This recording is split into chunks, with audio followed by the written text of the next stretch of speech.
मोनू तिवारी, जिस तरह से हमारे समाज में महिलाएं समाज सेवा का जो कार्य कर रही है वो आगे बढ़ चढ़ कर रही हैं और अपने घर को भी संभालती हैं, उसी तरह से अगर हम पुरुष वर्ग की बात करें तो इस समाज सेवा के काम में वो भी कम नहीं है, अपना भरपूर वो सहयोग दे रहे हैं और उनसे जितना हो सकता है वो उतना ही मतलब लोगों की सेवा, निस्वार्थ सेवा कर रहे हैं। इसी कड़ी में हमारे साथ बात करने के लिए मौजूद हैं आजम मिर्जा जी, जिनकी फाउंडेशन है इनाया फाउंडेशन। इनसे बात करेंगे कि आखिर किस तरह से ये समाज में अपनी फाउंडेशन के थ्रू कैसे काम कर रहे हैं।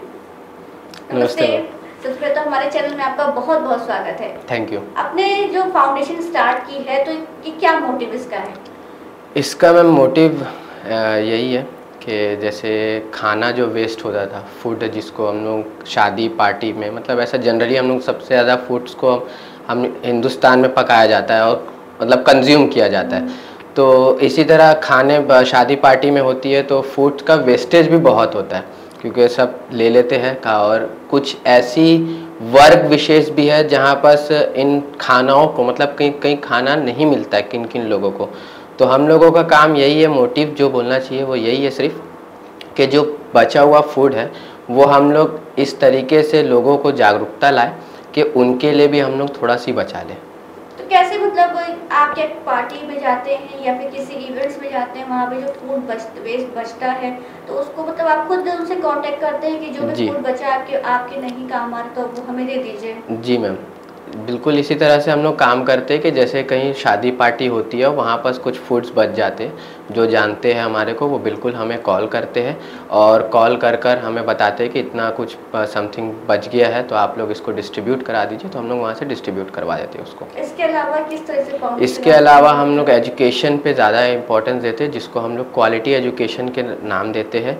क्वालिटी एजुकेशन मतलब physical and mental health education तो कई तरह की होती है, जिसमें से फिज़िकल और मेंटल हेल्थ एजुकेशन जो होती है स्पेशली अभी कोरोना के टाइम से मेंटल हेल्थ पे ज़्यादा ही फोकस हो रहा है क्योंकि सभी के जो मेंटल हेल्थ है वो थोड़ा सी डाउन है।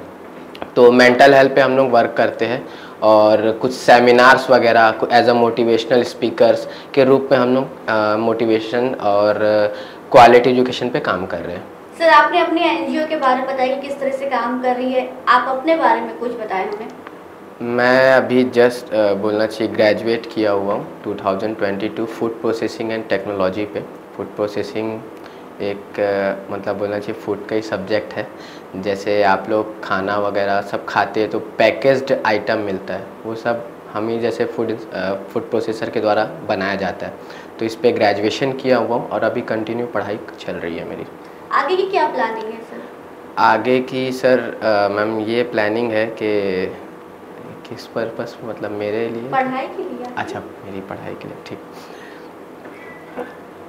प्लानिंग जस्ट ये है कि एनजीओ को लेकर हम लोग काम कर रहे हैं तो उसी में हम लोग प्लानिंग कर रहे हैं और उसी में एक एजुकेशन के पर्पस पे हम लोग आगे इसमें काम करना चाहते हैं। जैसे आप अभी ग्रेजुएट हुए हैं जी और आपकी एज भी कम है अभी, तो एनजीओ मतलब समाज सेवा का कैसे आपका ये हुआ कि समाज सेवा मुझे करनी है, कैसे मतलब सोचा इसके बारे में? ये समाज सेवा बोलना चाहिए हमारे को बचपन से घर में ही सिखाया गया है, चाहे वो हमारे दादी हो चाहे हमारे पापा हो, उन सब से मतलब बैकग्राउंड ही ऐसा है। और तो घर में कोई समाज सेवक है क्या? सभी लोग हैं मतलब अपने अपने लेवल पे सब करते रहते हैं।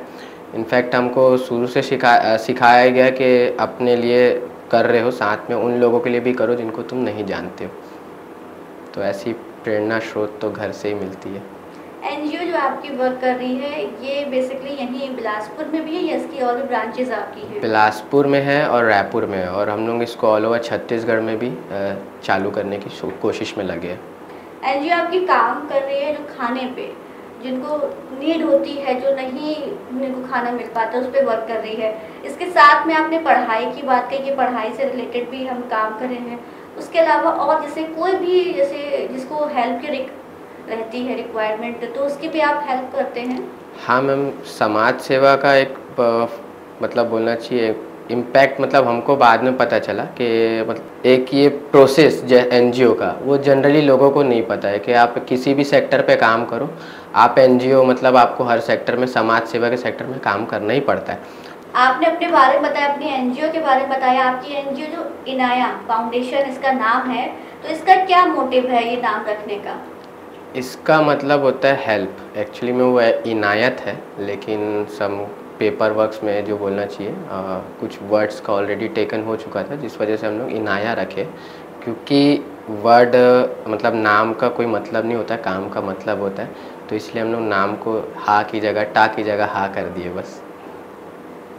आगे की जैसे आप पढ़ाई भी कर रहे हैं, अपनी फाउंडेशन भी आप चला रहे हैं, तो कैसे दोनों में आप मैनेज करते हैं टाइम को लेके? टाइम को लेके एनजीओ को मतलब संभालने के लिए टाइम तो नहीं लगता है मेरे ख्याल से, क्योंकि नहीं, कभी ऐसा भी हो सकता होगा कि आप अपने एग्जाम्स या आपके हो, या फिर आप अपने कॉलेज में हो, आपके पास कॉल आ गई कि मुझे हेल्प की रिक्वायरमेंट है, आप आ जाइए, तो कैसे आप मैनेज कर रहे होंगे? मैम इसके लिए मतलब बोलना चाहिए टीम होती है। मतलब एक क्या बोले इसको कि एक सोच वाले जो एक सोच पे मत रखते हैं, उसके टाइप के लोग और आसपास उसके गिर्द में आ जाते हैं। तो इसी तरह हमारे एनजीओ में भी हमारे दोस्त हैं। मतलब क्योंकि पहला होता है अगर कुछ काम कर रहे हो तो अपनी फैमिली को बताओ और दोस्त को बताओ। तो दोस्त लोग जुड़े हुए हैं और काफ़ी उन लोग भी हेल्पफुल नेचर के हैं। उनको जैसे कभी कुछ ऐसी सिचुएशन पे आते हैं तो उन्हीं लोग सारा टेक ओवर कर लेते हैं। अच्छा, आपके साथ आपकी टीम के भी कुछ लोग आप जुड़े हुए हैं? यस। यहाँ भी, और जो आपने रायपुर बताया वहाँ पर भी आपकी टीम वर्क कर रही है? Yes ma'am. कभी ऐसा नहीं हुआ कि आपके दोनों मतलब आपकी पढ़ाई भी और आपका ये सोशल वर्क भी मिक्स हुआ हो? मिक्स कई बार हुआ है, लेकिन ऐसा है कि संभाल लेते हैं। कभी ऐसा कोई दिक्कत मैनेज हो जाता है। समाज सेवा का कैसे जुनून आया कि मुझे समाज सेवा ही करनी है? समाज सेवा का जुनून ये आया कि एक लूप होल था जस्ट कि हाँ फूड वाला काम है, सारे लोग कर रहे हैं, सब बना ही हुआ था। क्योंकि ऑलरेडी बहुत गवर्नमेंट भी बनी हुई है, नॉन गवर्नमेंट ऑर्गेनाइजेशन भी बनी है, फर्म भी बनी है, सब अपने अपने काम कर रहे हैं। लेकिन कहीं ना कहीं मुझे इसमें कमी दिखी, और ये कमी भी कहीं ना कहीं से मुझे पता चली कि ये चीज़ है।